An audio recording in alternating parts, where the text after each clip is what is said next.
My name is Jeffrey Moser. This is Heather Cole. We are part of the Interactive Design for Media program at West Virginia University, and today we're going to have this little workshop on how to use code to create a short scrolling story, essentially. Heather, would you like to introduce yourself a little bit? Oh, sure. Yeah. So I work with Jeffrey. I am also in the IDM major, which we'll tell you a little bit about here in a moment. And yes, so we're going to tell you how to create a scrolling story. It's also considered a parallax story. So just, we'll be able to create the art together and then do the code together. And then hopefully we'll be able to share these all at the end of the session. So that is the goal. So Jesse, should we start, or do you think we should give it another minute before people come in? I think we can get going. Yeah, just to keep on time. But I think if we have any stragglers, I'll let them in as you guys progress. But I'd say it's probably good to get going. Wonderful. I'm going to share my screen and start a little presentation. Excuse me. All right. So once again, presenting Heather Cole and me, Jeffrey Moser.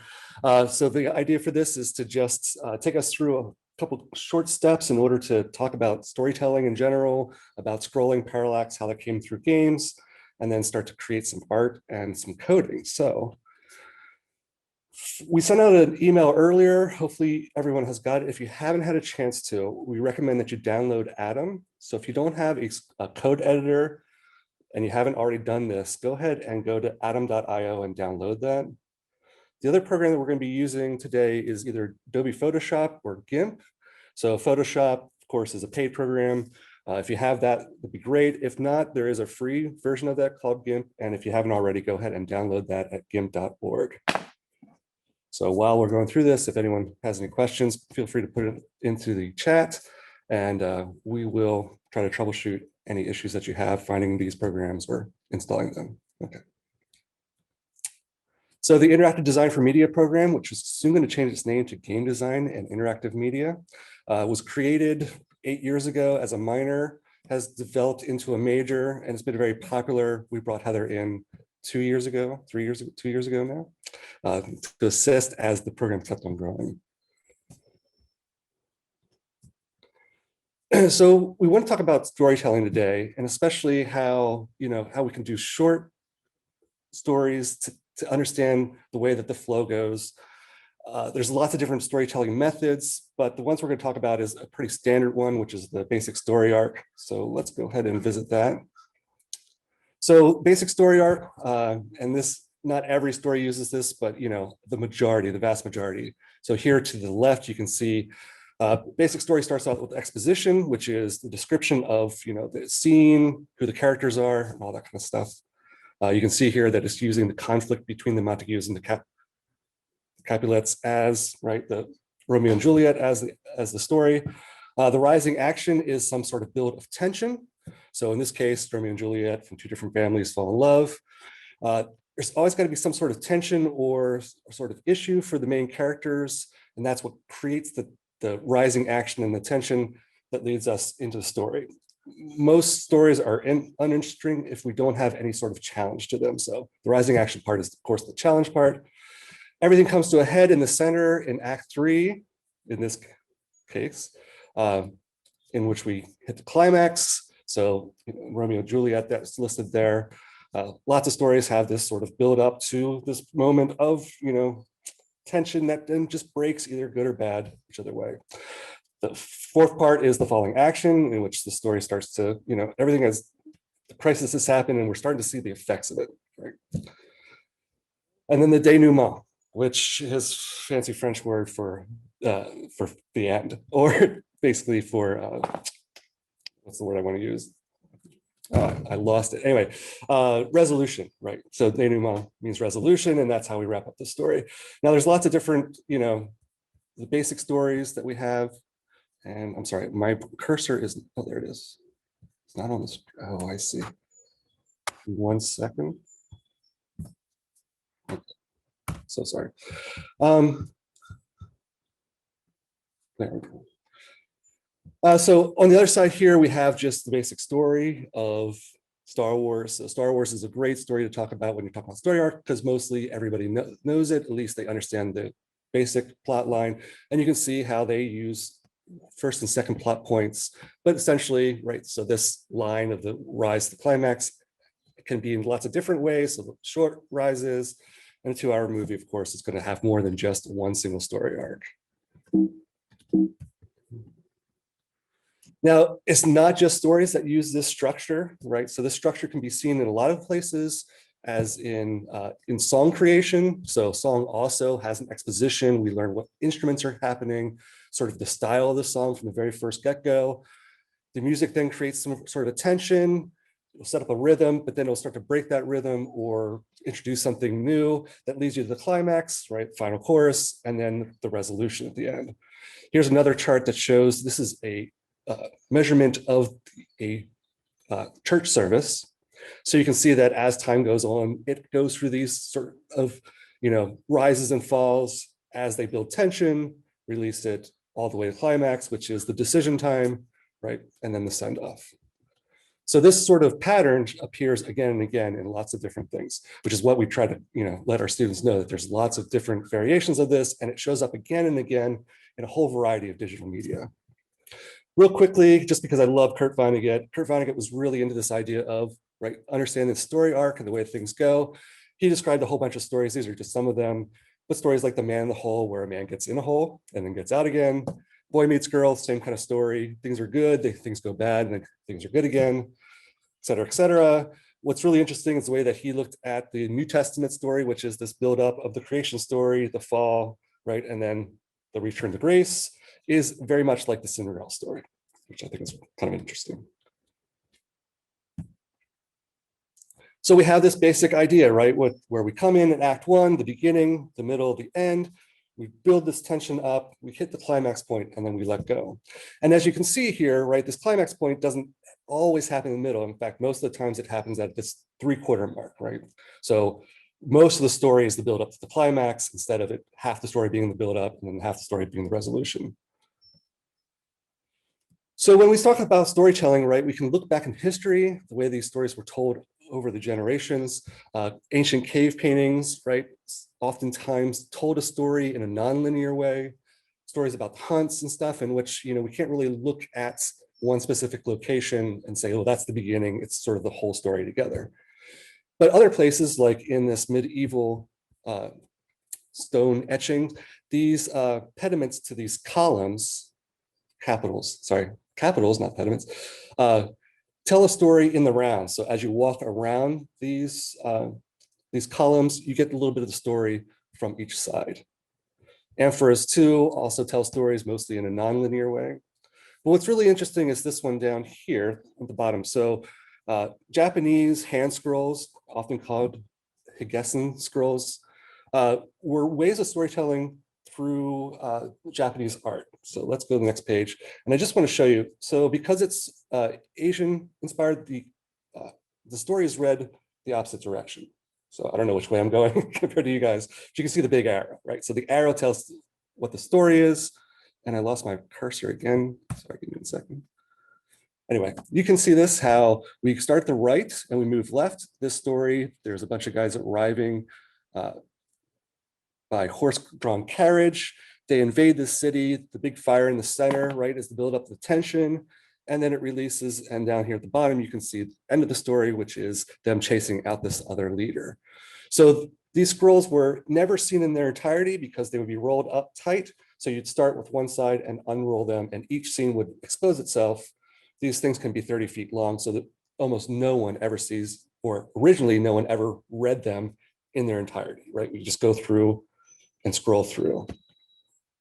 And what's interesting is, right, that's related to a lot of what we see in the visual design of video games, how each levels are created as a structure and tell a story. So real quick, I'm gonna go back. So you can see that this one, right, goes through exposition, then rising action, which is them invading, the fires, the climax, and then the resolution. The same thing happens with video game levels, in which we start off, you get a feel for what the level is going to look like, you get a little bit of easy motion, then you can see it towards the middle, it gets very complex, there's lots of different paths, sort of the most difficult part of the story, and then we have the resolution. And what's interesting is the bottom one, you can see that the complicated part starts a little earlier, right? And the reason is it's because Sonic the Hedgehog is very, very fast. So once he gets through that, the second half of the level, it almost goes by like a blur. So Mario World 2, you can see this clear indication of this 3/4 mark where that climax happens and how the visual design changes or gives us a different location, takes us in a different direction. All right, Heather. Okay, all right, let me go ahead and share my screen real quick.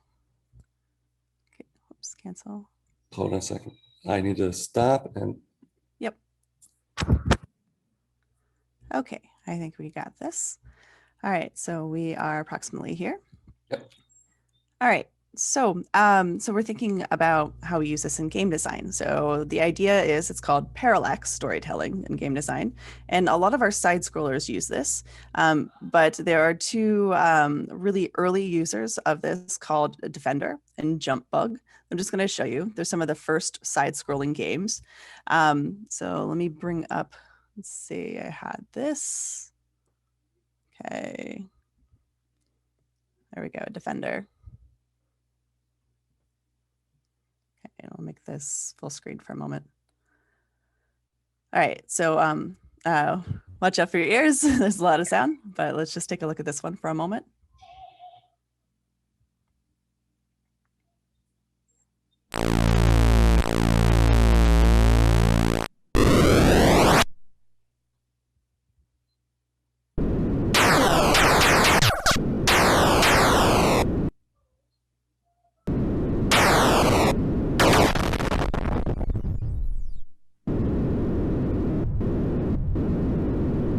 And you can kind of see the little map up above here too, where it's going through.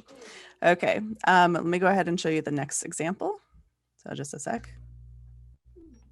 Okay. The other one I had was Jumpbug. Well, let's make this large. So I believe, there we go. I'm not hearing sound on this one. Are you guys? I don't think you are too. No, maybe this one doesn't have sound. Okay, there we go. Let's play, let's wait a moment. Let's go back. There we go.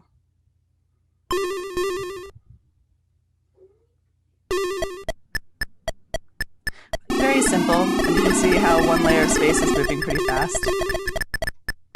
Then you have a couple of these back layers of space. This one's not going as fast as this one. So the idea here is with game design, we're thinking about 3 different layers, and we're thinking about them being different variations of size. So some of them are longer than others, and then some of them are faster than others in space. So when we have these 3 different layers, we end up with this idea of parallax, and it's kind of like a pseudo 3D. So let me go ahead. Let's go back to the PowerPoint. All right, so that was Jumpbug and Defender.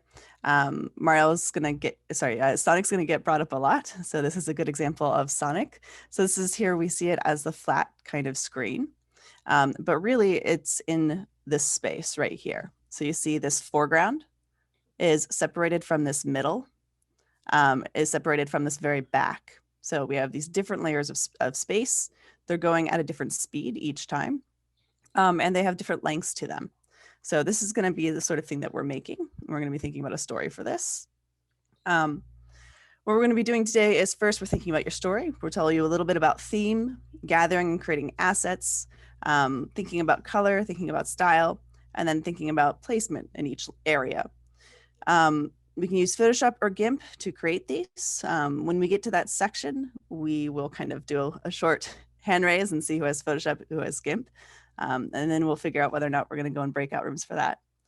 And then finally, we're going to use Atom to more or less make it work. So first step is just thinking about it. Second step is creating the artwork for it. And third step is, making it work. Just the recommendations that we posted at the beginning of the session. Please make sure that you have these on your computer, at least one of these. I prefer Atom. And then these two, doesn't matter which one for us. And then these are our internet browsers. And then we'll talk more about this here in a couple minutes. This is just a technical overview. We'll get back to that here soon.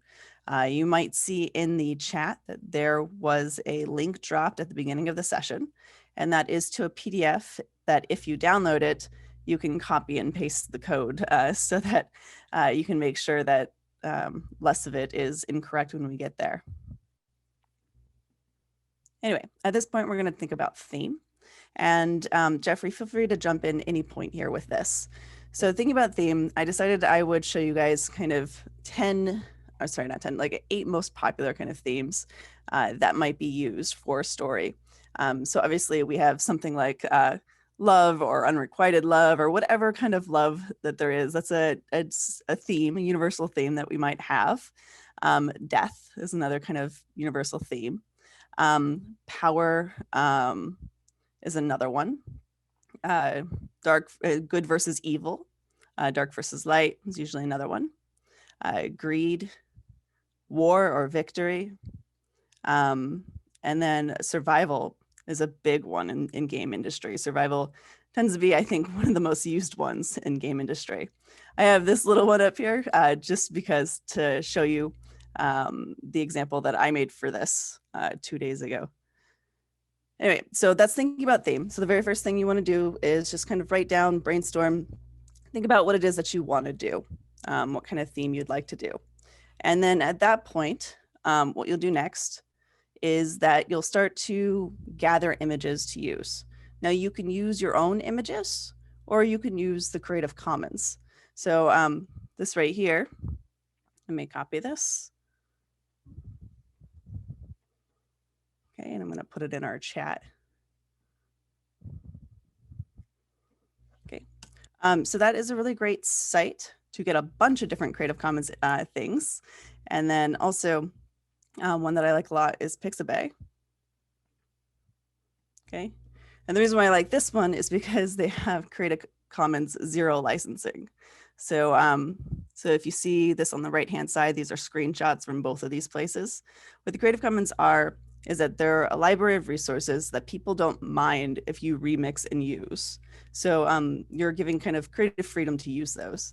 And the reason why I like Pixabay is because CC0 means that you can use it for pretty much anything and you don't have to cite it each time. So, so that's our most free license, and Pixabay only contains CC0 licensing. So, so we like this one the most. So once you have your theme figured out, what I would do is think in terms of front, middle, and then back. In the front, you only want a few items, like maybe a character. And I'll give you an example here in a moment. So in the front, you only have a few items. In the middle, you're going to have a few more items. So for example, maybe there's trees. And in the back is pretty much all filled in. So again, we have front, middle, back, or foreground, middle ground, background. We'll set up the sizing for it, and then you'll bring in the images. And I'll show you how to bring in the images if you've never worked with GIMP or Photoshop before. So that's just kind of the idea of how we can go about doing this in the short time frame that we have. All right, thinking about color. So color very much defines a story, no matter what kind of color scheme you're using. You'll notice if you look through most games, most artworks, most stories in general, they're going to have some sort of color palette that this is what they use all the way through. And it sets the mood of whatever the story is. So the first thing after thinking about your theme is think about what kind of color palette you want to use. And again, I've got a few helpful tools in here for you guys.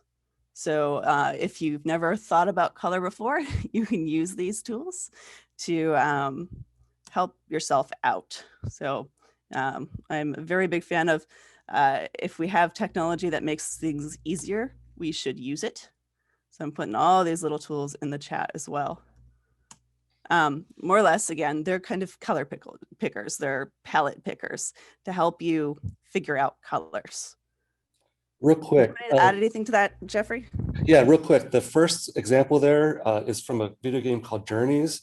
And those color palettes are actually the color palettes that go through, it's the sequence of color that you go through while playing the game. So just to reinforce the idea of the story arc, you can see how that dark line in the center is used as like the deepest, darkest part of the story, the most difficult level. So you can see how they're already using color to tell the story. Yeah, exactly. So when we're thinking about that climax moment, this thing in the very center, I don't know if you can see my mouse, but this thing right there is where that climax more or less is before we get to resolution in the end. All right, good. And then I put this one in here. So thinking about style is next. And the reason why I have this here is because if you think of the word castle, right? You get so many different variations of what a castle could look like. So when you're thinking about your story, think about what do you want it to look like? Do you want it to be very photography based? Is that where you're strong in? Are you strong in photography, which would be the right hand side would be more photography based or 3-dimension based? Are you stronger in sketching? Is there a particular style that you want to use that you're trying to find in the Creative Commons? So for example, the bottom left would be more of a vector art. And so would be this purplish castle on the bottom left side too. It's more vector art. Meanwhile, this one right next to that with the 2 green trees is more kind of pixel art based. The one at the top middle, we've got some kind of watercoloring, and then we've got just simple drawing. And then we see the top left, this castle is Mario's castle, right?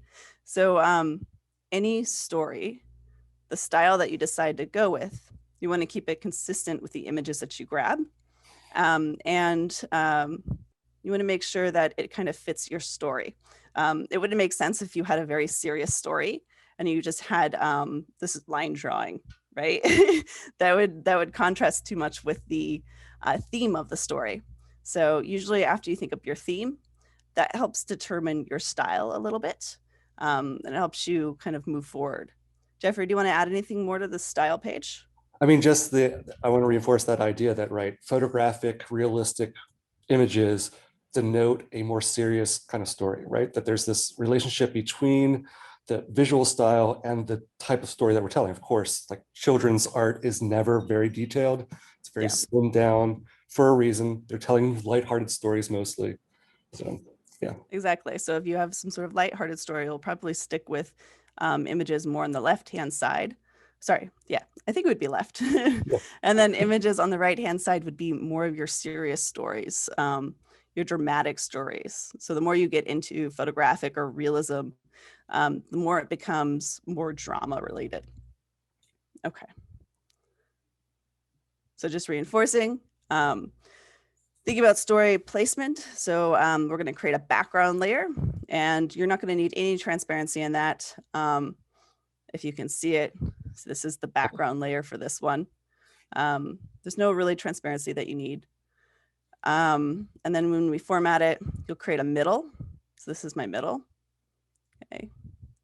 And then the foreground. So with the foreground, you want to leave a lot more space. I probably should have left more space in this version, and I did in a later version of it that I'll show you. But yes, this is the idea, is that you have to have some transparency in order to see through each of these layers.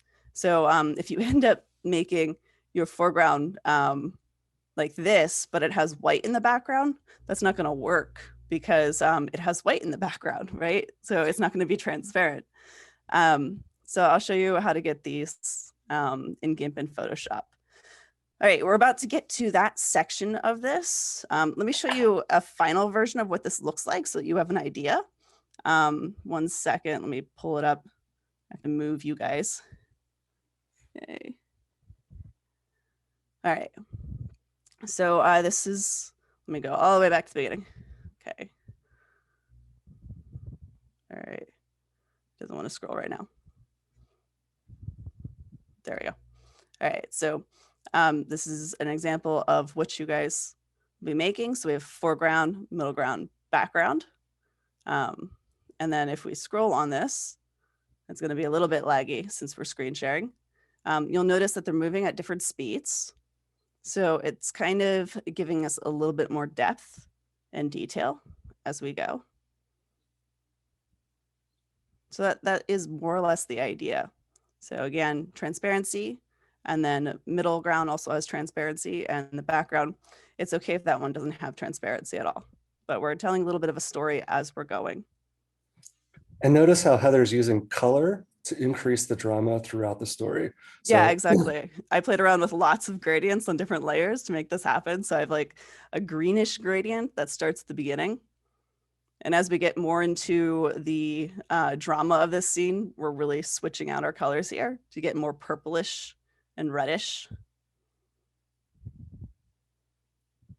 So again, color, big deal. Okay. So I would like to see at this point, let me stop share for a moment. Can you raise your hand if you're using GIMP today? And the raise hand button is down at the very bottom. Let me exit full screen. I'm trying to look at the participant list. We have 2 people that say they're using GIMP. Do we see more than that? Okay, so only 2 people are using GIMP. Okay, what about Photoshop? You can lower your hand for now if you said GIMP.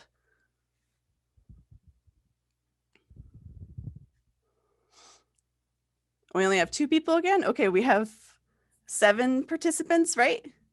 Okay. understandable. Go ahead, Jeffrey. If you don't have the material, I understand it takes a while to download. For those of you that are interested and want to, feel free to follow along. If anyone wants, I have some examples that I can send out to you, so you can just at least get the images into a folder and get the code to work. So if anyone needs that, go ahead and you can put that in the chat. Just say, hey, I need some images or something to work with.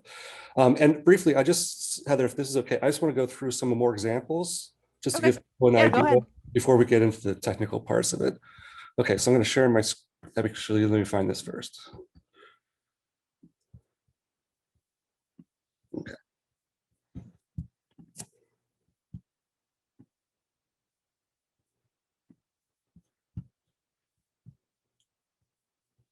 Can we switch into a mode where your face is at the bottom so we can see the code better on the screen, Jesse? You can move the faces around, I think. Okay, for some reason I have side-by-side speaker going on instead of standard. Okay, I didn't know if that was everybody or just me. Yeah, I think it's a user-based preference. You should have that button at the top right-hand side that Oh, says okay. view. All right. You can switch it I think we're good then. Okay, so just to show you guys a little bit more of this, this is one that I created a while back now. Story simple. Remember, you can think about it, some sort of character, scene, right? The theme, all kind of stuff put together. And one thing that's going to happen is these characters are going to be used several times as you tell a story. So here's the rising action as this guy, little doggy, gets alerted by something. We build up to him meeting another dog. The climax is that dog is not nice, and the pup runs away. So stories don't need to be very complex, it can be very, very simple, but you can see here how I'm using color in the background to create this red zone, right, of anger. And also another thing that I'm doing is you can see this midground, which is the hillside. The hills are nice and smooth until we get here to the center where it gets more jagged, right? Also indicating a rise in tension to the very end. Let me real quick. So I have a bunch of them in here, and I'm just going to show you the images. So you can see these are things that students have done in the past. This is the foreground. Good ones. So this is the foreground of this circus story. You can see that there's, right, rather than putting it into the code, see the lion jumps through and then eats the guy. Here's a little story about a shark that feels left alone because the other fish doesn't want to invite him to the party. He brings a gift, they let him in. So you can see how we're using, right, just very, very simple storytelling techniques to take us through this. One last one, this is my favorite. I'm going to actually put this one in the code so you can see.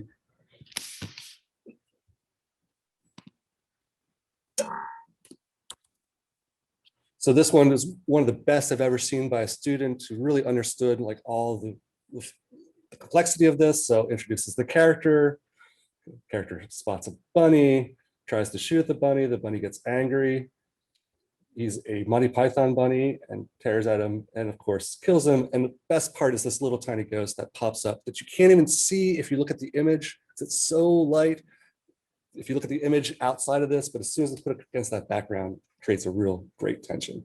All right.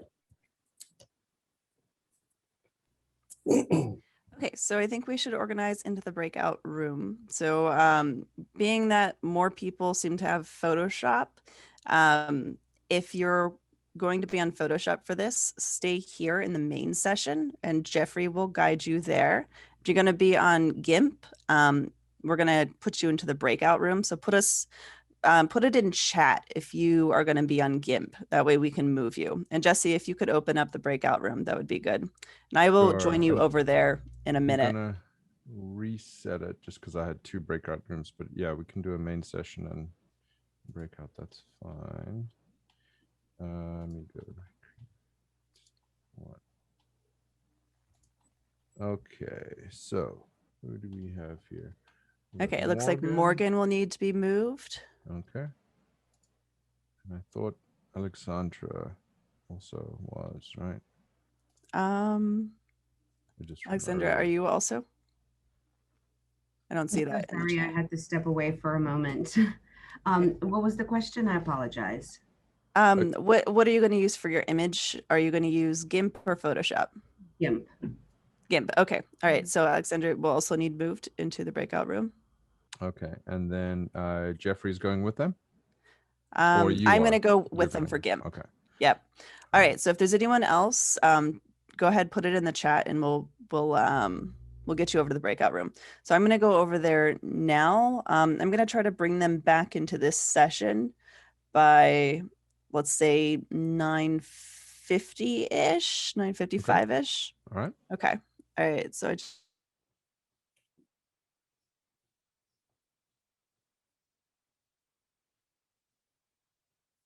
All right, I think that's everybody. Mm-hmm. Okay, so excellent. We're going to start in Photoshop to figure this out. First thing you want to do, of course, is to go and find some images. I'm going to use Heather's link here. Pixabay. Let's go do that, and let's share.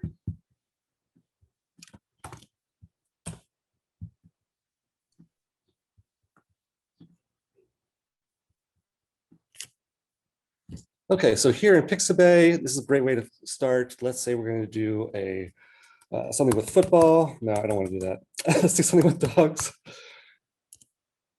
Just do one. Now these are going to be mostly photographic. We can change that category. Let's get something a little bit less. Oh, no, that's not right. Orientation images, vector graphics, illustrations. So there you'll be able to break it down into different, things that you want to use. As you can see, there's tons of really great, easily pullable images. Let's go ahead and grab one of these. I like that these are all a whole bunch of different ones because they're kind of telling a story already. So I'm going to go ahead and download this. Now, the size of it doesn't really matter as much because we're going to be cutting these up and putting them into another one. So I'm going to go ahead and pull this.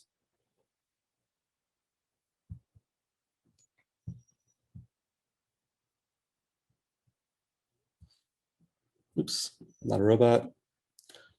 Really needs, no, I'm not a robot. Okay.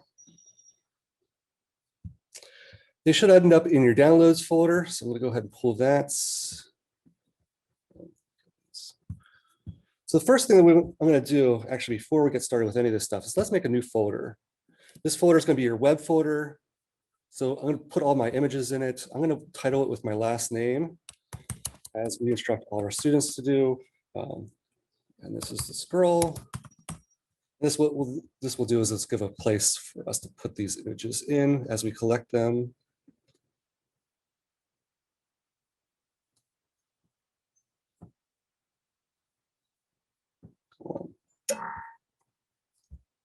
Almost.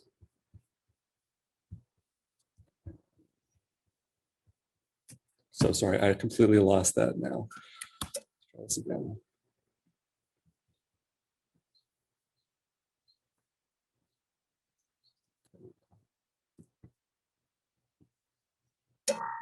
Okay, so what we're doing is we're just collecting these images in here. I'm just going to use that one. I'm going to create everything else from scratch, but you can go ahead and grab what you want. Actually, let's quickly just do a park. And I know I'm sort of going off of what my old one was, but it's just an easy sort of, let's see what else we have. Well, that's the only one. So these are mostly done already, which is too bad. Let's do it this way. Let's go get a fence. And I don't want to spend too much time on this. We'll get this one so we have lots of variety. Oops. I think somehow I got into the wrong program. Okay, I'm not going to mess with that. Let's go right to Photoshop. You all can collect your images as you go along. If anyone wants me to stop or slow down or have a question, please just speak up. I can't really see the chat right now, so maybe if you just like want to vocal in if you have any questions. Okay, in Photoshop, what we want to do is we want to create 3 new images. The images sizes are listed in that handout that we showed or that we sent you. Pull that up.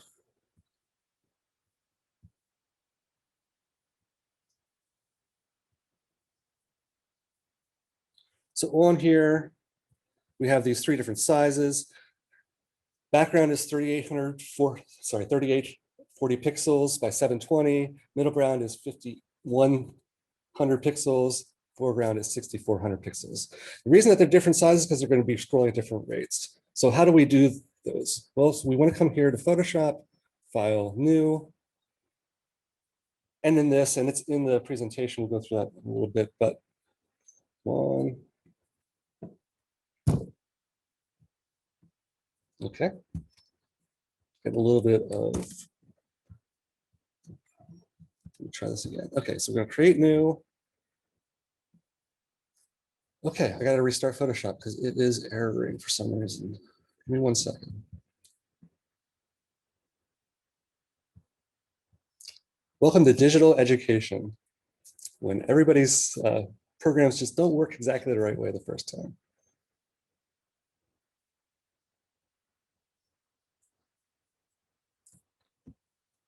Okay, create new, there we go. So most people are tempted to work in inches. When we work on digital material, because web screen sizes are all different, what we want to do is we want to change that over to pixels. The first thing you do is select pixels instead of inches. Now the pixels per inch don't matter because people's screen sizes are different. So if you need to put something in there, I just put in 100. Again, it doesn't matter because we're measuring in pixels instead of inches for this. Okay, I did the wrong thing. Let me try that again. I hit enter too soon. Okay, so the pixel dimension, we're going to do let's do the background first, which is, I can't believe I lost that already. 3840, right? 3840. So the background and the height is going to be 720. Now the background contents, we want that to be, actually for the background, it doesn't matter, but moving forward, we're going to make them transparent. So let's go ahead and make this one transparent as well. And we create it. So we can tell there's transparency by this checkerboard pattern here. What that means is that there's nothing going to, when this is in front of another image, anything that has that checkerboard is going to be see-through. So I'm going to go ahead and I'm going to make the other files as well while we're here. So we're going to create a new one here. The next one is, I believe, 5140. And we create that again. We want this to be transparent and measured in pixels. And I'm just doing this so we have them all ready to go. The last one is 6400. Transparent, create that. Okay, so we're going to start with the background. A couple of different tools that we can use. The bucket here, right, will allow us to just fill with color. So we can select a color that we want. Let's do a nice sky blue. And we just drop that in. So that gives us a basic background. Of course, we want to build a little bit more tension than just that. So we'll come back to that in a second. Let's go to this middle one. And this one, what we want to do is we want to have some sort of transparency. So I'm going to pull from another one that I did, just for ease.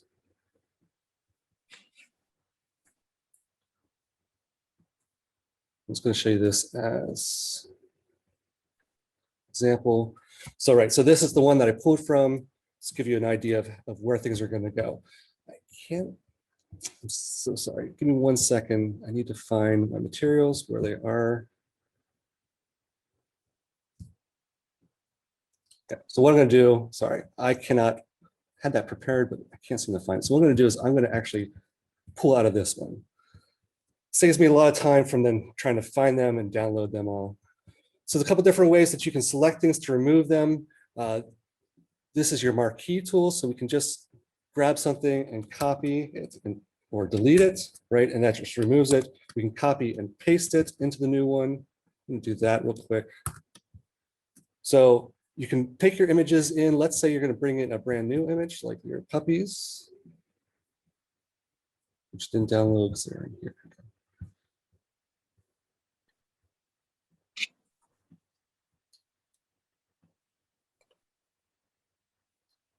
Sorry, he went into here. So when you're opening these images in Photoshop, the best way to do it, so a lot of people will just drag it and drop it on top of where they want it. The best way to do that is to drop it and drag it into the icon instead. The reason is what that does is that creates a brand new file. And I'll show you the difference. So that's going to bring them into a brand new image file here. What happens if we drag and drop into the image itself is we get what we call a smart image. And smart images aren't that smart, surprisingly. What it is, it's going to allow us to do some manipulation, but in order to cut this guy up, it's all one block image. So we want to avoid doing that. Whenever you see this X here, it means it's smart, which means that you can do some stuff with it, but you can't do other stuff with it. So I'm going to immediately just delete that. What we want to do is I'm going to show you how to pull images from another source and bring them in. So here we can use our marquee tool because these are individual people or individual dogs. We just copy that and then paste it in here. So a couple ways to do that. I'm doing it with hand commands because that's the way I do it. But after you select it with the marquee tool, go up here to File and Cut or Copy. And then we go to where it needs to be, and then we can paste. So again, Edit, Paste, or Command V, right? Same thing. This guy's pretty small. Once we have it in here, we want to manipulate it as long as we are on the correct layer, which is the layer of this guy. I'm going to use my Move tool just to move him around so we can see where he's at. Command T is transform. You can also get that by going up to Edit. And sorry, they moved that.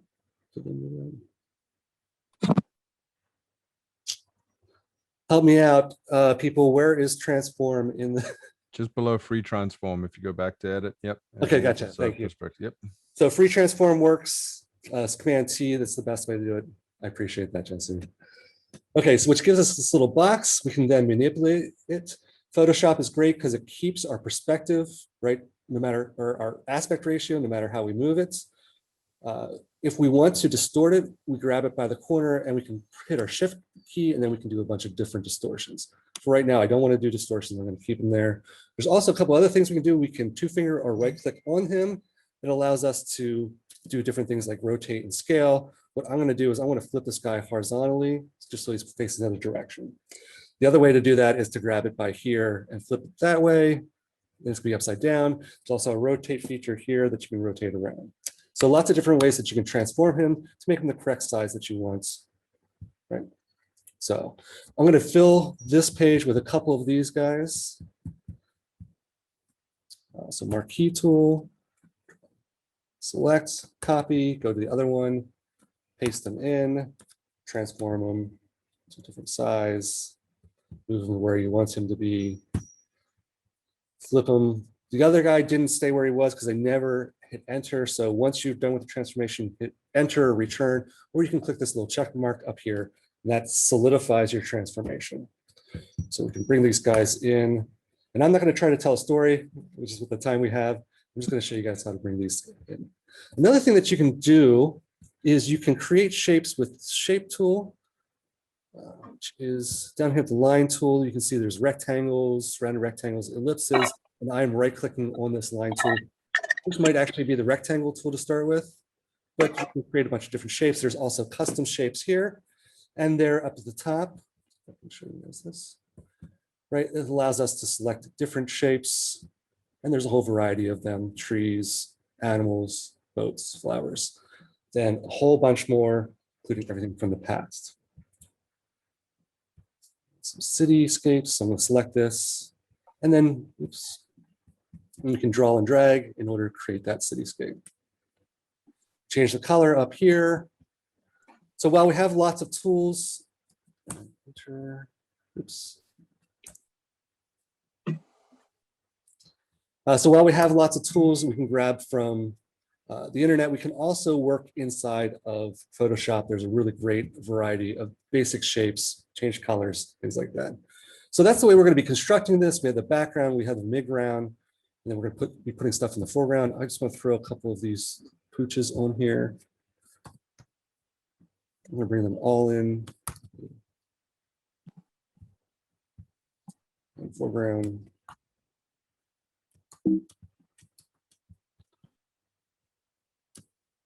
Transform.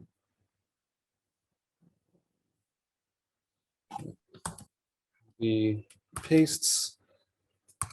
So I'm just quickly putting these together in an order so that progressing along. Okay, so once you start to put these things together and place them in the correct locations, and we're going to come back later and give you guys time to do this. We just don't want to run out of time. Next thing you want to do is you want to go and save these. The background is going to be saved. You go to File, Save As. Everything needs to be saved as a PNG, so make sure you're selecting PNG down here at the bottom. And these things are going to be called background, PNG,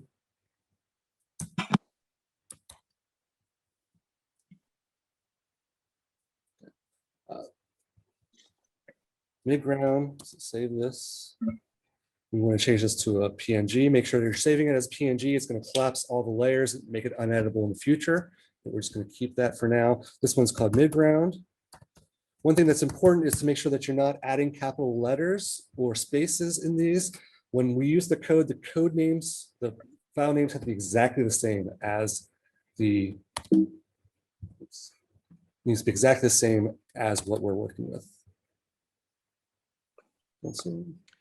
Jeffrey, it's 9:50. Do you want me to because Heather had said to bring yeah, we're gonna back just in. gonna finish this up and then we Yeah. I just I'll give them a 1 minute warning now and then they'll be back in 1 minute. Okay, great. Yeah, awesome.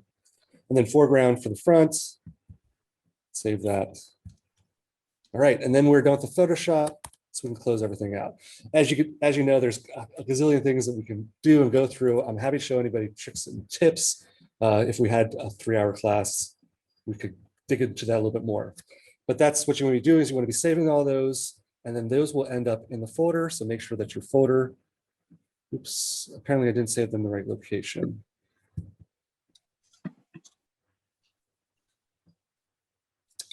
Let me go find those.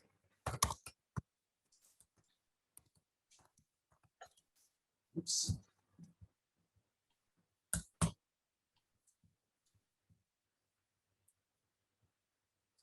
Yeah, there's a gazillion of them.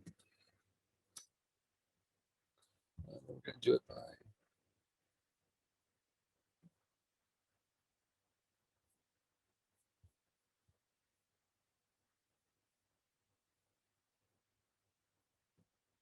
Okay, let me go back into Photoshop and see where I sent those. That's not the right one. Okay, fellas, just don't worry for a second. I need to go find these. Okay, so we just joined the main session. I literally just finished exporting out as PNGs. Okay, so if you guys are having trouble with that, we can go back into that when we have more work time. Jeffrey, do you need a few more minutes to show them in Photoshop? Nope, I just need to collect all my images, which I just lost on my desktop. So okay. All right. Them into my folder. And I will stop sharing in a second. Give me 1 second. Let's see, Megan and Alexandra, if you have any questions, feel free to type them in the chat and I will respond. So essentially you want to collect everything inside of your folder, your web folder, as images in there. Okay. I'll give a plug to a web-based photo editor called Photopia or Photopia.com. It's a good one just because you don't have to download anything. You can only work with maybe 5 or 6 largish images at a time, but it has all the same functionality as Photoshop, and the tools and the cursors and stuff are all in the same places. So it can be handy for folks.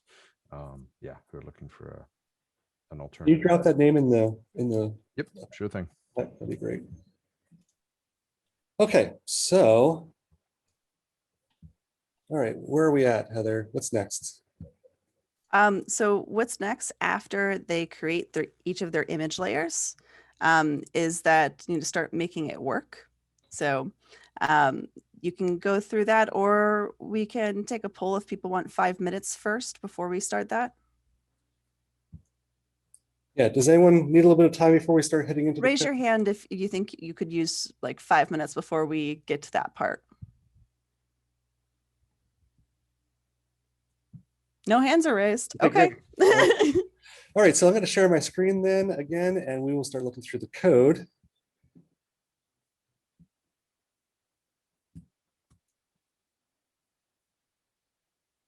Okay, so in Atom, first thing we want to do is we want to go to File and create a new. So go to Atom. I'm going to close this stuff out just so we're starting from new. So once in Atom, we go to File, New File. That's going to open a little window. When yours opens, it's going to have, if you just use it for the first time, it's going to have a welcome message. It's going to have like all these windows open. You want to just go ahead and close them all out so that you just have one window open. What I'm going to do here is I'm going to first, before I do anything else, I'm going to save this so I know exactly where it's going. So save as. I want to find the folder that has my rest of my stuff in it, which is here. And this is going to be my HTML page, which is called index. So every single website, every single homepage of every single website is titled index.html. And it was designed that way in the early parts of the internet so that as your browser's out there searching for a website and the website has 20 pages, how's it going to find the first one?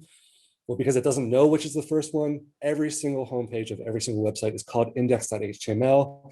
If it can find that first, then it's good to go. We're going to hit save, right? It's an empty file right now. Okay, let me try that again. Okay.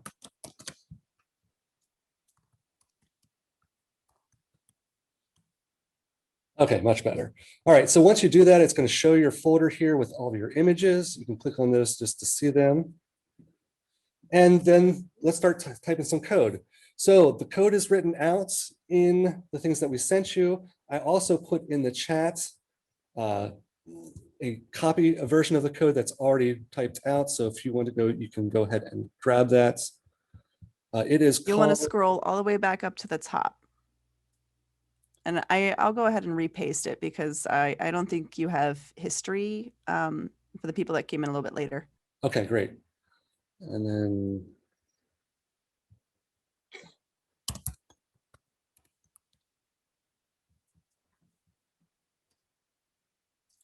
so you should be able to find this in the link. Thank you, Heather, for doing that. What we can do is we can just copy this and put it in here, and then I'm going to go through it and just explain it. Okay, so real quick, it's the easiest way to do it. You can type it out. You're going to be prone to mistakes. It happens when code, it's a thing that happens in code. So basically, I just want to run through this real quick. Every single web page at the top starts with this doctype.html. This is telling your internet browser, your Chrome, your Firefox, that we're going to be working in HTML documents. And then the next one is from here on out, the code's going to be written in HTML. HTML stands for hypertext markup language. What it is, it's just the code that tells the browser how to display your web page. There's two different parts of an HTML page: the head, in which we put all of the background information, and then the body, in which we put the actual stuff that happens in the code. What's interesting about coding is that it also takes on the story arc sort of vision. We start with exposition, which is this head area. So this is all the background information, where the other parts of the code are going to be, the title of the web page, right? So this just explains everything in the head. Next part is the body, and that's this section here.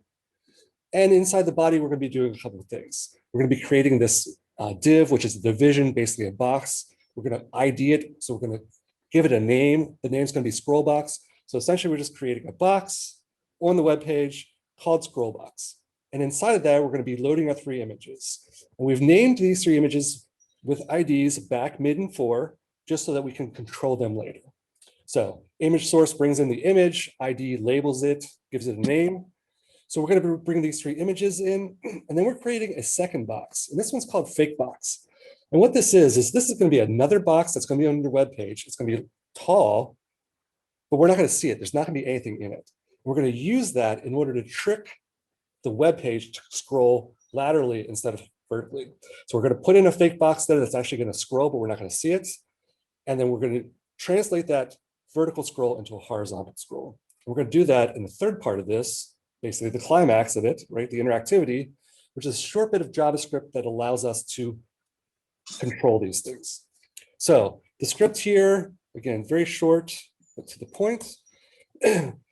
What we're going to be doing is we're going to be adding this event listener. What does that mean? So this is JavaScript code. Inside the window, we're going to listen for a scroll.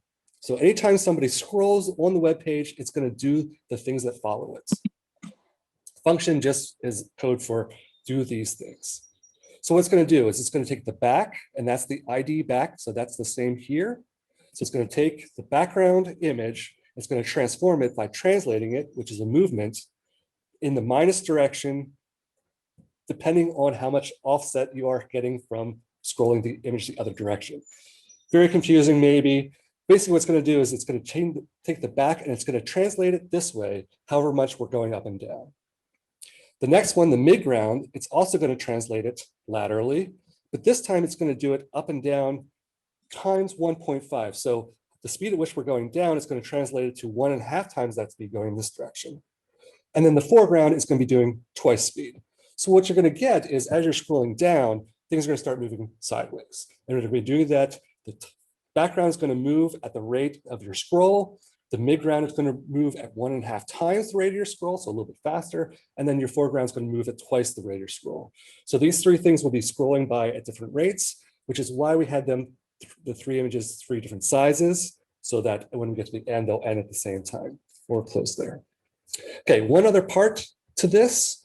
If you make any changes, once you get this typed in, you have to make sure that you're saving it. If there is a blue dot up here, that means that it's not saved yet. So you want to make sure that you go up to File and Save. There's a second one that we want to create. So we want to create a new file here.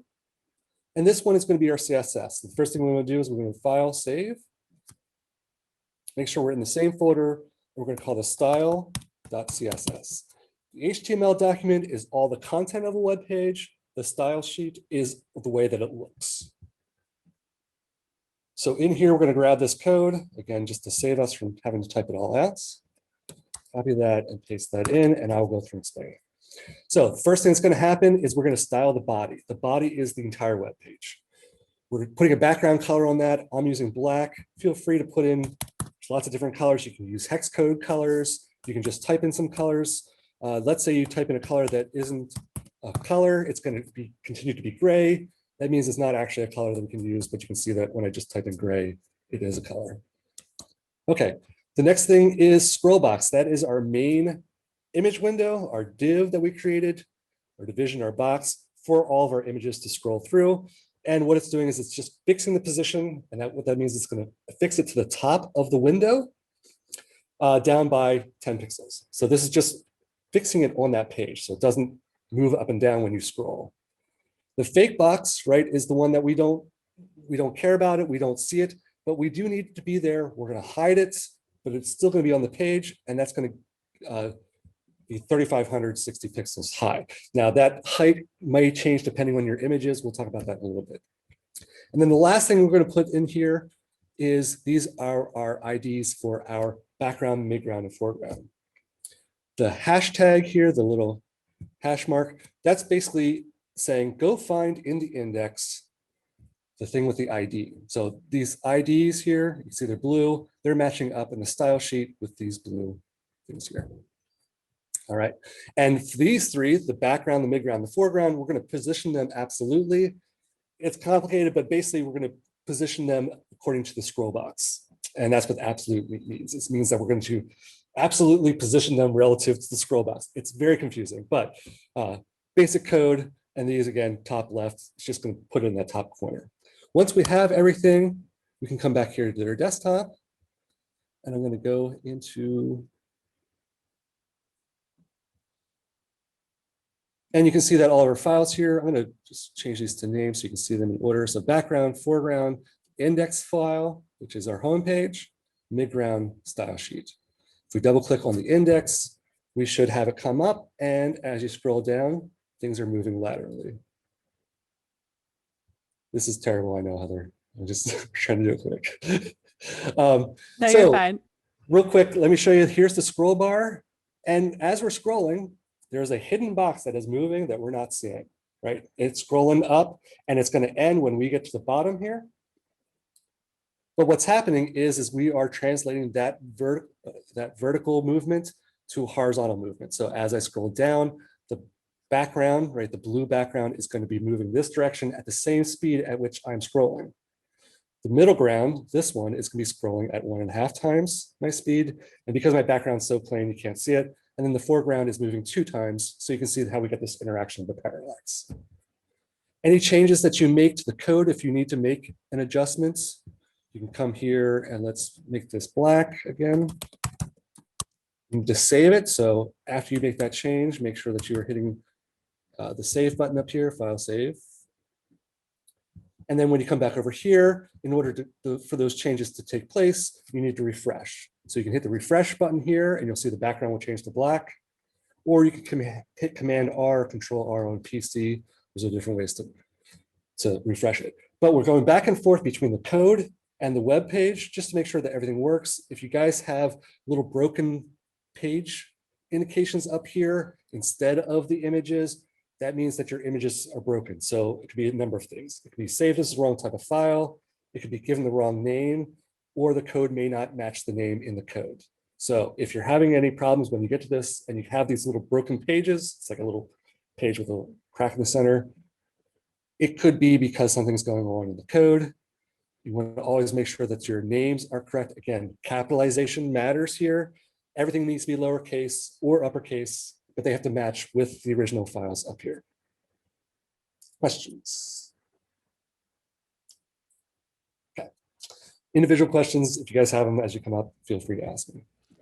Yeah, so I think at this time we could probably split them up into groups so that they can ask us, whatever they're working on. I think I should probably still take Alexandra and let's see, was it Morgan? Is that who was with us in the other room? And then maybe 2 more that want to stay with me in that breakout room. You can just randomly assign them. That way, as you guys are working, trying to make these, you can give us, you can kind of just ask us questions, and that way no one person has the floor for too long either. So if we're in smaller groups, we can roll through this a little bit faster than if we're all together. I think there's only 5 Only participants. 5? There's only 5 participants. Okay. Colleen has 2 screens open. Am I correct with that? Yeah. Okay, so 1, 2, Okay. 3. Well, maybe we don't necessarily need the backup room. Okay. Does anyone need help with any of the things that they're doing? Image help or code help?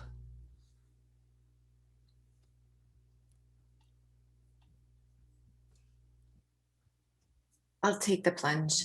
Okay, So, go ahead, Lauren. So I did I just double checked because I have the broken thing in the corner.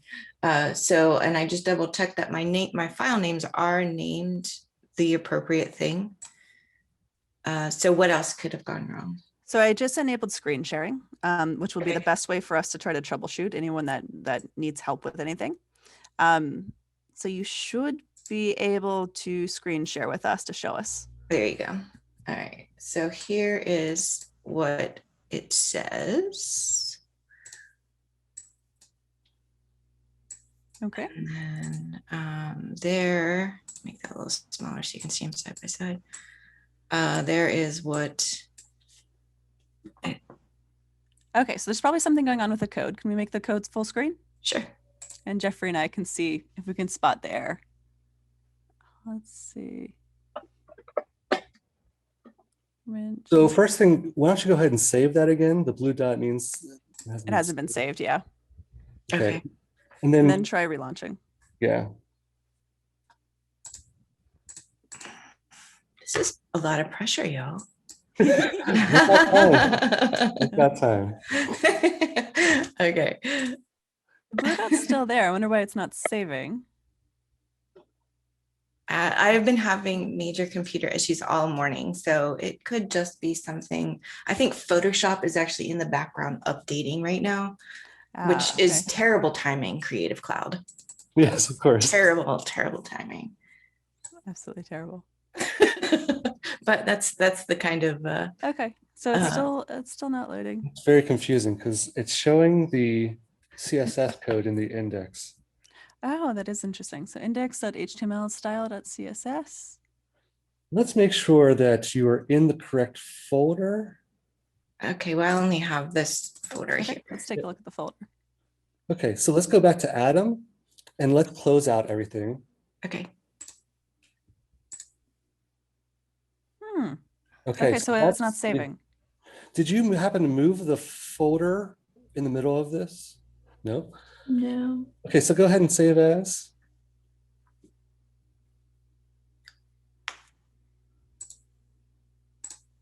And yes, we can replace it. Okay. Yeah. So I think this might be a computer issue. Okay, so go ahead and, yeah, you can hit don't save.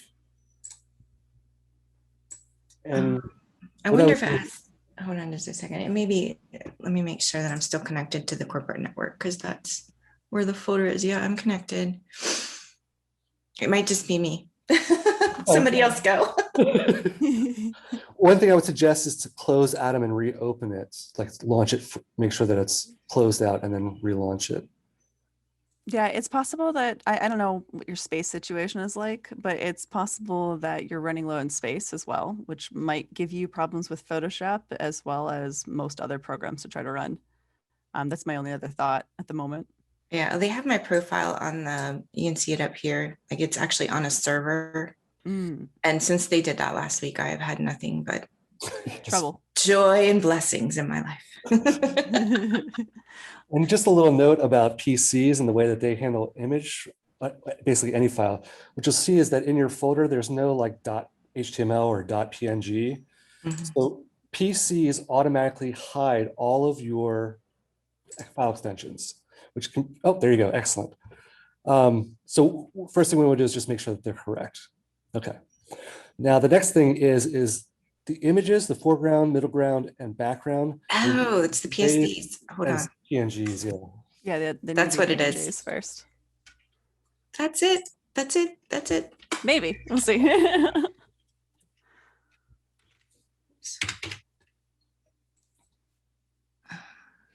Wait. Is there anyone else at this moment in time that has a question and you'd like to go into the breakout room? I'll stop my Stephanie. shares. Goes a little faster.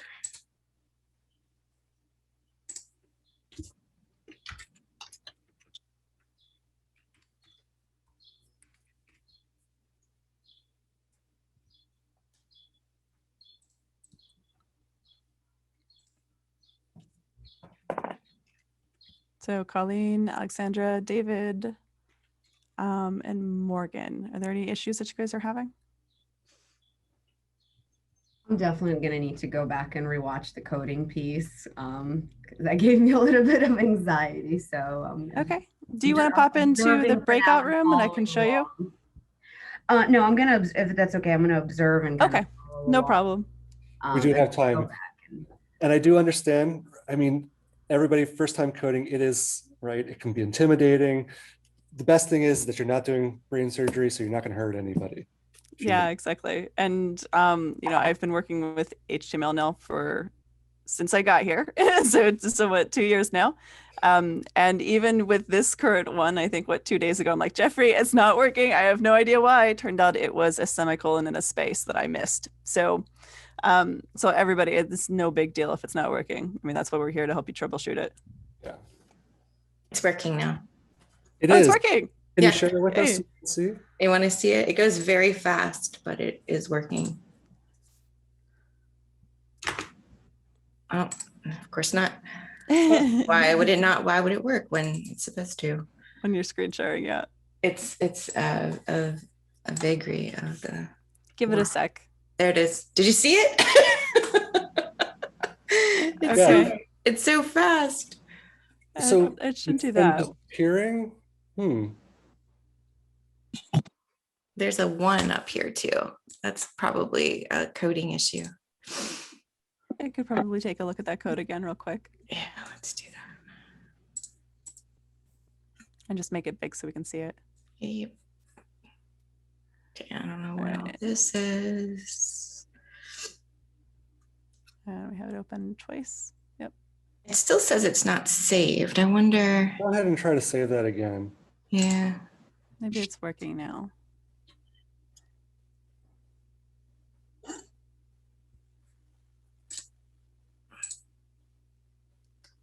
Okay, that looked better. I'm still not sure why I have 2 instances of it. Line, what is it? Jeffrey, can you look at line 17? Does that looks kind of off to me. Ah, Does that right look there. off to you? No, that looks right. Looks right? Okay. Yeah. Because we didn't make any changes. Can you do me a favor and save that as index2.html? Sure. We can try that. Yeah, I mean, sometimes it might be the file's corrupted, so we're trying to save it over top of itself. So that can be sometimes an issue. Okay, now let's open that folder.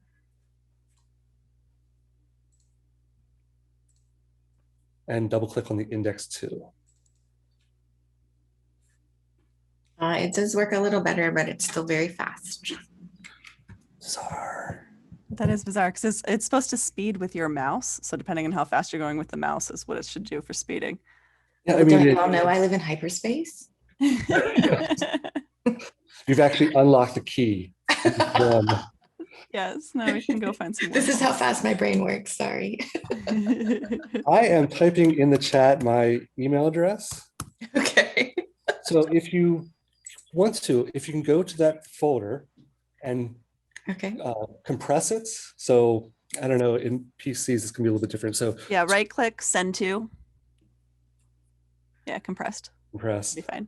And then if you send it to my email address that I put there, jsmoser@mix.wvu, I can open it, check it out on my computer. And just to let you know, this is the way that it's done. I speak to people in the web design industry. What do they do with their time? They sit on Google and problem solve. I mean, a lot of this is not, expert coders are not experts because they understand the code from top to bottom and can think about it and just put it out there and it works. Expert coders are people that work on it. So it's totally understandable that sometimes these things take a little bit of time. I think it's the top one. Oh yeah, there it is. I was looking for it alphabetically. Didn't realize I was still sharing my screen. Sorry, Happens all the time. we're not peeking. Well, if you Might see need to anything edit in there, this part out though, Jesse. if you see anything in there, you can just do any of the work you see there. Please. All right, what about our other participants? Any questions you guys have? Anything that you'd like to troubleshoot? Are you done with it? Do you want to show us?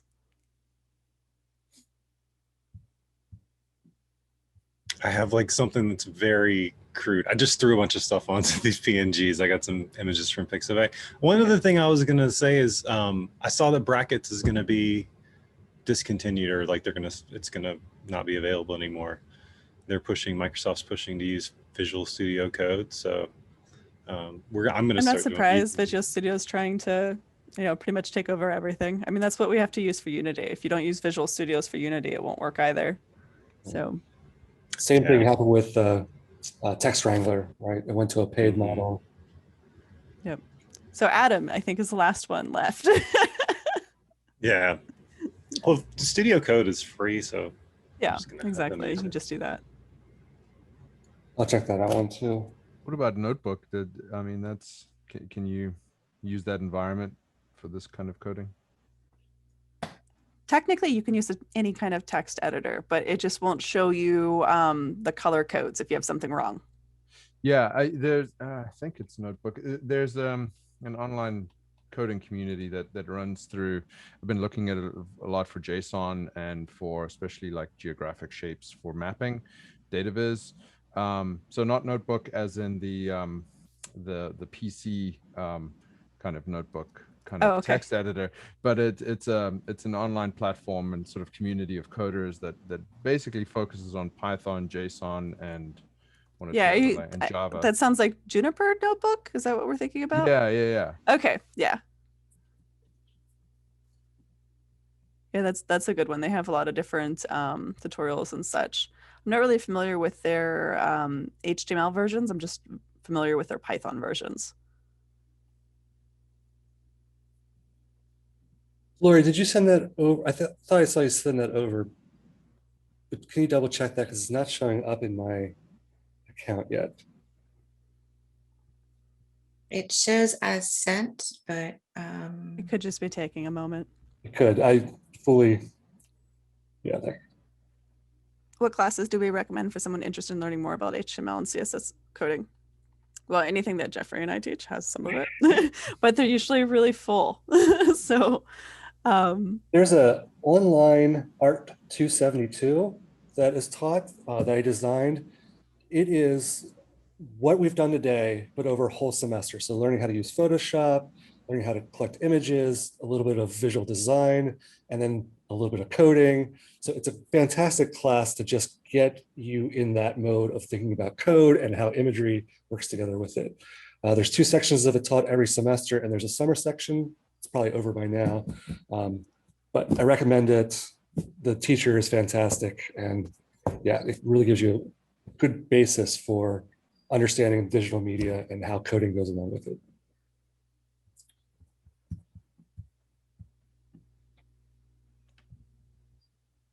all right, anyone else want to troubleshoot?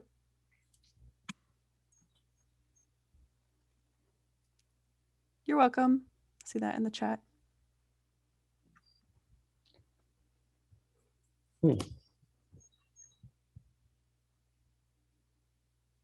Anyone else want to share? Clifton, I don't think we saw, oh, sorry, David, we haven't seen yours yet. Yeah, hang on. Okay, Colleen. Thank you, Colleen. Feel free to email us anytime if you have any questions. Yeah, feel free to email us your file too, so you can zip it up and send it to us, and we'll take a look, especially if it's having issues, or just to share it. Yeah, the first image that came up was an egret, so I just went along. I went on the Pixabay, Nice. like a Wikipedia hole. I just went down to Pixabay, and just every image that popped up, I just grabbed that was beach related. So Nice. Egret It flies works. across, a lot of distractions on the way, the drinks and The drink, the person.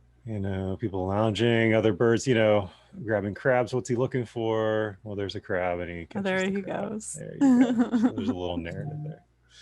Nice. Anyway. Very cool. Yeah. I like the To work on the colors too, scale very and nice and everything. soft. Yeah. Yeah. Didn't get into like color palette and all that, but It looks like there's one. I mean, it's sort of almost reflected I in should that do last some image of the gradients bird. in there. Yeah, some gradients would be great, especially towards the end. Mm-hmm. Yeah, and also perspective. Like, what is it from the crab's perspective? Like, very Oh dark, yeah, right? there you go. Just minding your own business and suddenly wham. Poor little crab. No, I'm not going to say that. Gotten pinched by crabs plenty of times. Plus, they're just too tasty to have much sympathy for. Yeah, they are tasty. I got to have a lot of seafood while I was coming on the way back.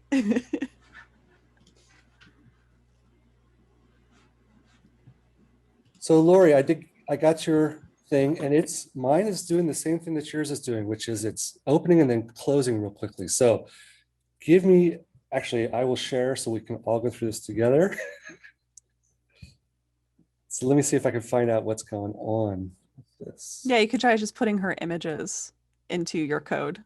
Yeah, so that will be the second, the first thing that I do. Yeah, I doubt if it is a problem with the images, it's probably going to be just something small in the code. That we're just not seeing currently. Yeah. It's there. Yeah, I mean, we'll check it out. Oops. Oh, so yeah. So yours disappeared too.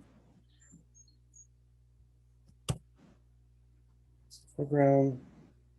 Background has the tree. Are those white spaces actual white spaces and not transparent, maybe? That is it. Excellent. So I'm going to open this in Photoshop. See, David. Good eye. Thank you, Heather. So Lori, this is what's going on. This is white instead of transparent. Couple ways we can do that. We can use the select magic wand tool to just select that area and then hit delete. And we want the contents to go, okay. So what we need to do first is in Photoshop, there's a little lock right here. This locks the layer. So first thing we need to do is we need to unlock the layer. Then we can use our magic wand tool, which is this guy here, to select everything except for what we want and hit delete. And then that will make the back transparent. Save that, close it. Let's check out this other one.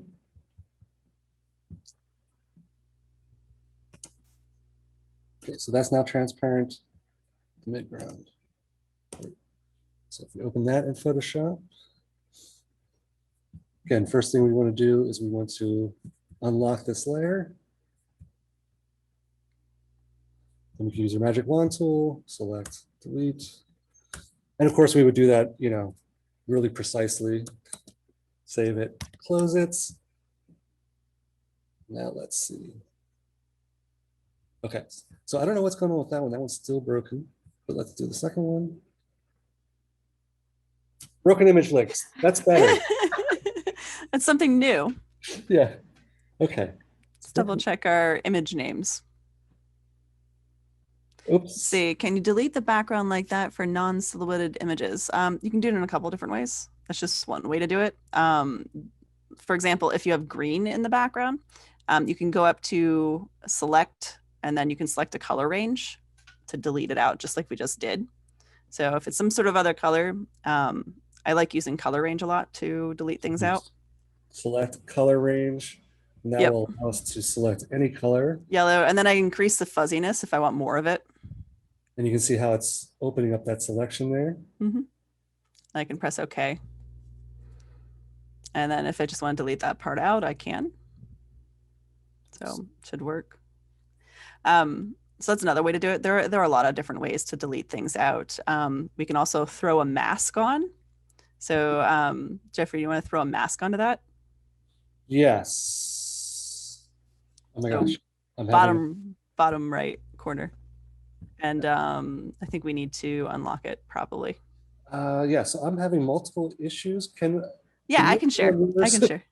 Let me bring up my Photoshop. Sometimes my Photoshop likes to crash during sessions. So let me try bringing it up first, and then I'll share.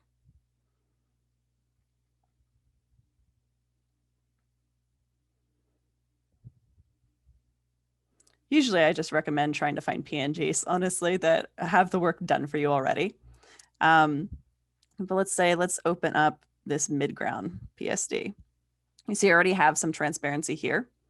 Shared, Heather? Oh, sorry. Do that again. Okay. Share and then share desktop 1. Share. Okay. So you should see it now. So I already have a bunch of transparency here, but if I wanted to do more transparency, usually the way that I'll work is I'll work with masks. If you look at my bottom right corner of my screen, you can see an example of a mask that I built. So I built that with the image. If I were to rebuild that, let's say for the sake of just this, I will not save this file, but let me delete this layer mask. Okay, so this was the original midground, and I realized that that was covering up way too much space, right? Because midground, you're supposed to have at least 75%. So I had to delete out these. So if you're trying to ever just delete things out, and you're trying to do it precisely, a really good way to do that is to throw on this image mask. So it looks like a circle within a rectangle, bottom right corner of your screen. Okay. And then you'll use a paintbrush. And the paintbrush, if it's set on white, I believe white will bring things back, so it shouldn't do anything. Yep. And then if it's set on black, you can start to do that. And I just zoomed in. I'm using a whole bunch of hotkeys to help me move fast. So just quick tips with those. Control plus or command plus will zoom you in. Control minus or command minus will zoom you out.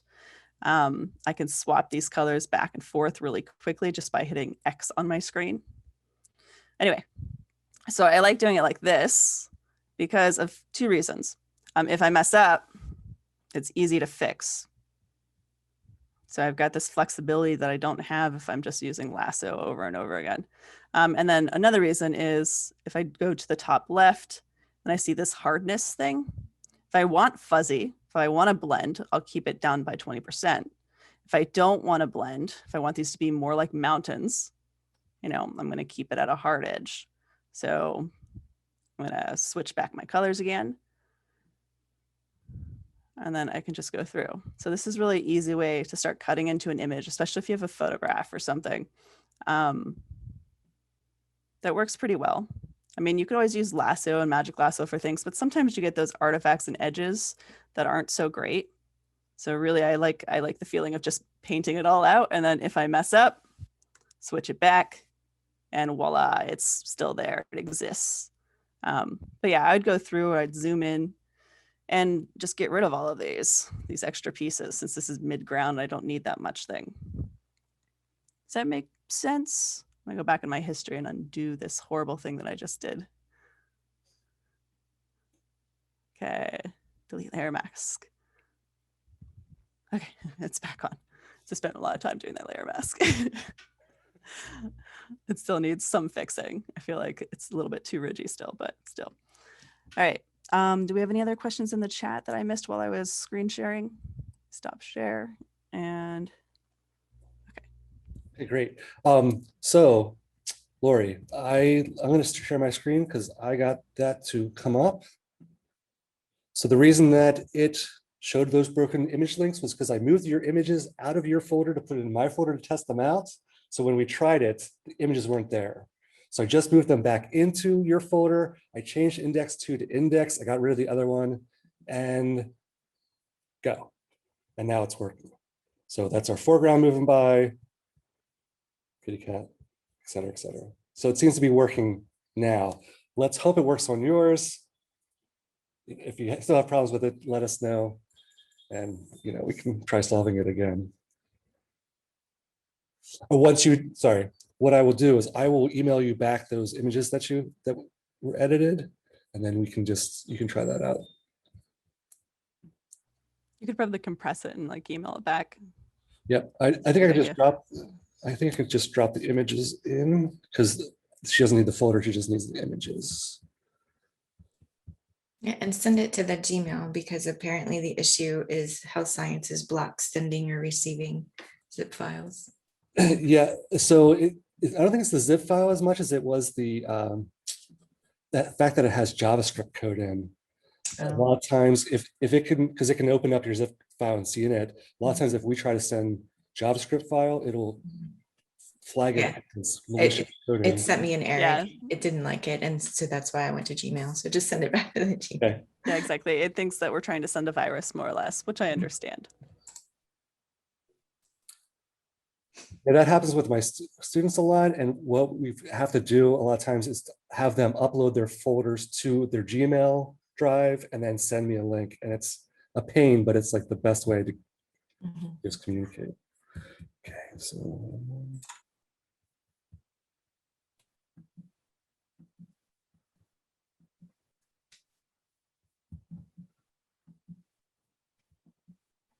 Okay, so once you get those images can just be dragged over then and dropped into your folder, and they'll replace the ones that you have, and then it should work.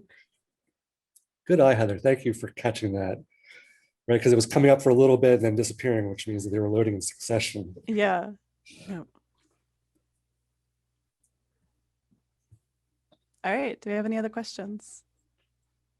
Or anyone else want to share any? I think we still have one person left. Is it Morgan? You changed your name, so I'm not sure with the M. No, it wouldn't let me change my name back. I had technical difficulties and I'm on a completely different computer now. Okay, got it. Sorry. It's okay. Are you, what is it that you do at the university? Are you staff here or? I'm actually a medieval history PhD student. Oh, well, great. Nice. You could do a story with that. That would be fun. Yeah, that's why I took it. I was like, oh, this sounds like a fun way to tell history. Yeah, and we can change the code. You can make this thing 5 or 6 pages, I mean, just miles long. Yeah, it just really just depends on how long you have that top number, the width. Yeah, the width of it. Yeah, I thought of the Bay. Do you all know what the Bayeux tapestry or Bayeux tapestry is? No. It's the story of William the Conqueror conquering England, the Battle of Hastings, and it's told actually similar to that Japanese, that Asian scroll, except it's not a scroll. It's this very long tapestry that a monastery made at the time of the conquering, telling the story in this like long form format of the Battle of Hastings, of William conquering England and taking the throne for himself. And it's actually, I don't know if you've ever seen like medieval memes where they've cut out these figures. A lot of those come from the Bayeux tapestry. They've done what Heather just showed me, where they would like blurred out the background, they masked the background, and they used it to make it into like memes. That's great. So that's what I was thinking of when I was like, oh, I would like to be able to figure out how to do that. That's great. Well, if you're still going to work on it and you are working on it, you have any questions, feel free to send it to me and I'll happily, email back. Yeah, same deal. It looks great. Right. Yeah. Well, and it also ties into the Appalachian tradition. It's an older storytelling form of crankies. Have you seen those? We have a scroll in a box, and you can like you move the scroll along. Peter, oh gosh, I'm forgetting his last name. Anyway, he's a Welsh artist. He's sort of taken the form of crankies and applied his own storytelling to it in this Appalachia Welsh kind of artist exchange. Anyway, so it just reminded me of that storytelling form where you kind of reveal a part of the story as you tell. It's an oral tradition, but it's got the sort of picture form with it. Yeah, that's great. That just reminded me of like kind of the very first film shows that we would see were like that, in which you had these images that were moving throughout, and it was really just one long strip that was moving. And there are even like carousels that you project light through that just show the story. Then it got more advanced, right? Then they started showing shadows on the background to create another layer and another dimension as the scroll went by. Yeah. We made those in elementary school with paper towel tube or toilet paper. Yeah. Yep.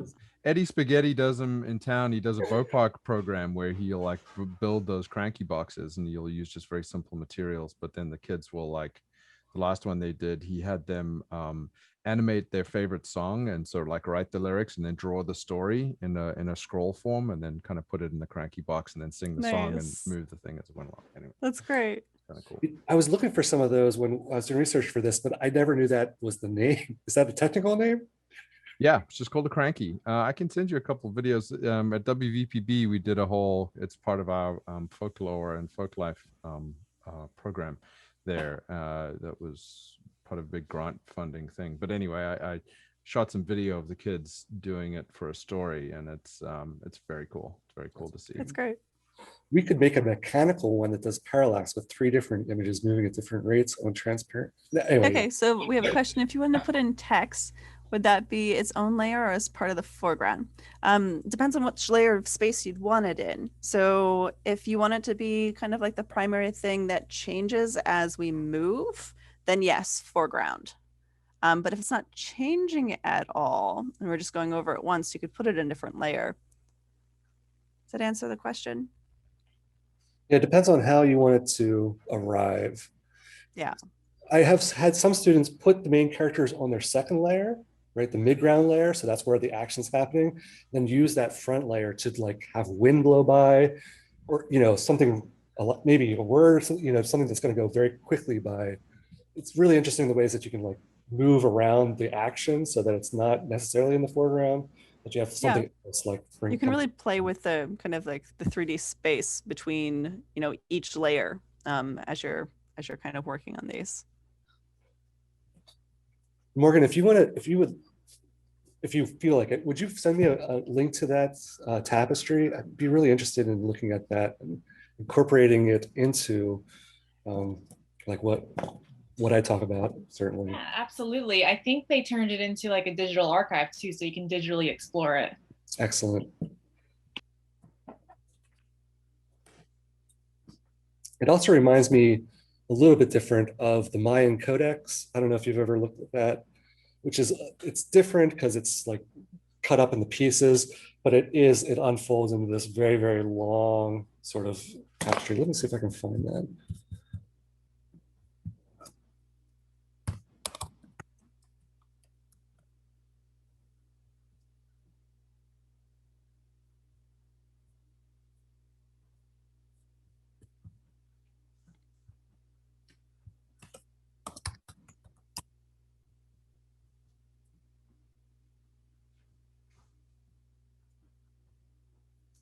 Yeah, so I can't find image of the whole thing. I know it's somewhere though, but. Oh, Jesse, we should probably share this slideshow with the participants. Do we Yes, send please, you a link? and any links as well. Yeah, if you can Okay, send I'll a link. export it out as a PDF, so it's a little bit more accessible than Keynote. Okay, sure. Does that However sound you good, want. or I should mean, I? and any links that you've got to like the, you know, like the Google Doc document. Yeah, those are all inside the Keynote as well. We'll have just a short survey for folks, for participants, and we'll send out an email with the link to that survey, but then we can include any of the material that was included in the session as kind of a backup. Okay, I'll go ahead and export it now and send it to you. Perfect. And then, well, and maybe I'll put that in a, trying to think, probably one link to everything. So I'll put things in one folder, but I'll also go through the video. I'll try, and I've been having some issues with variable frame rate videos like the Zoom calls and exporting out of Premiere after the last update. So it's been taking me a while, but I'm going to try and get the video of the session up as soon as I can after it ends. And then okay. Well, I am emailing those files to you now. Perfect. Thank you. Cool. So just a little bit, just want to remind whoever's left, when you're coding, it's frustrating. It happens to all of us. It takes a while to get it. It really takes a long time to be able to see all the little tiny spaces that might cause an error, or a semicolon instead of a colon instead of a semicolon. Not picking on you, Heather. Just that these things are natural. It's frustrating. And when coders work in the real business, like I said, they're mostly looking up other people's codes. They're mostly sending it to each other to make sure that there isn't mistakes. People that code by themselves spend a lot more time than they need to find these errors, because it can be so hard to see. One of the things about Atom that's so great is that they do the color coding. And as a teacher, I've gotten to a point now, because I know the code that I'm teaching, I can look at a student's computer from about 4 feet away and know instantly where the code error is because of the coloration, right?